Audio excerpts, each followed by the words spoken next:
اعوذ باللہ من الشیطان الرجیم بسم اللہ الرحمن الرحیم ہنالک دعا زکریا ربہ. ہنالک یہ بالکل اس طرح سے دیر اینڈ ڈن.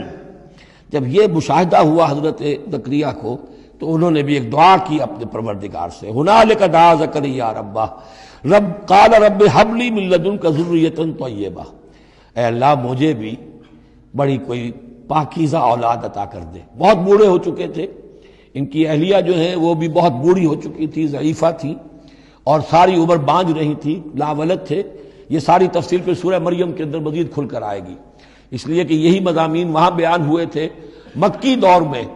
جب کہ ہجرت حبشہ کے لیے مسلمان گئے تھے تو وہاں جا کر سورہ مریم کی آیات جو ہیں وہ پھر حضرت عبداللہ ابن جعفر نے پڑھ کر سنائی تھی.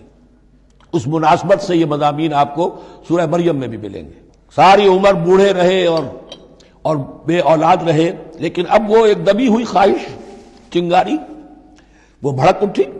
اے اللہ اس بچی کو تو یہ کچھ دے سکتا ہے تو تیری قدرت ہے مجھے بھی ذریۃ طیبہ پاکیزہ اولاد عطا فرما. انک سمیع الدعاء، یقیناً تو دعا کا سننے والا ہے.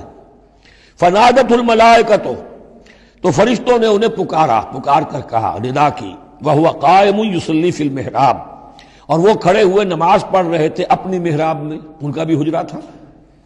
ان اللہ یبشرک بیحییٰ، اللہ تعالیٰ تمہیں بشارت دیتا ہے زکریا یحییٰ کی.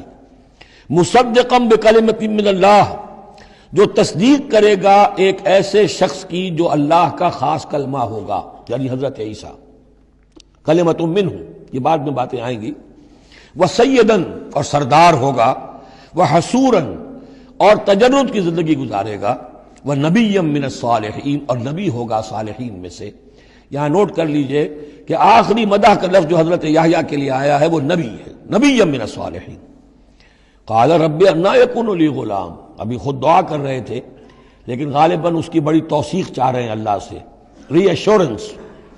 کہا پروردگار میرے ہاں کیسے بیٹا ہو جائے گا؟ وَقَدْ بَلَغَنِيَ الْكِبَرُ، جبکہ میں انتہائی بوڑھا ہو چکا ہوں. وَامْرَأَتِي عَاقِرٌ، اور میری بیوی جو ہے بانجھ رہی ہے.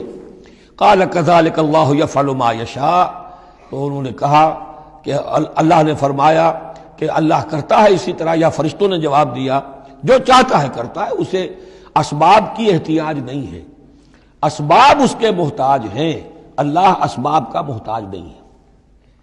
قال رب اجعل لی آیہ، انہوں نے عرض کیا پروردگار میرے لیے کوئی نشانی مقرر کر دے، مجھے معلوم ہو جائے کہ واقعی ایسا ہونا ہے اور واقعی یہ کلام جو میں سن رہا ہوں تیری طرف سے ہے.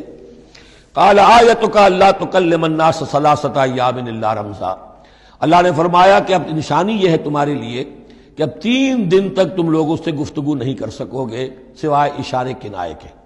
یعنی قوت گویائی سلب ہو گئی ان کی، اب وہ بول نہیں سکتے تھے 3 دن تک. وَاذْكُر رَبَّكَ كَثِيرًا، اپنے دل میں اپنے رب کو یاد کرتے رہو کثرت کے ساتھ.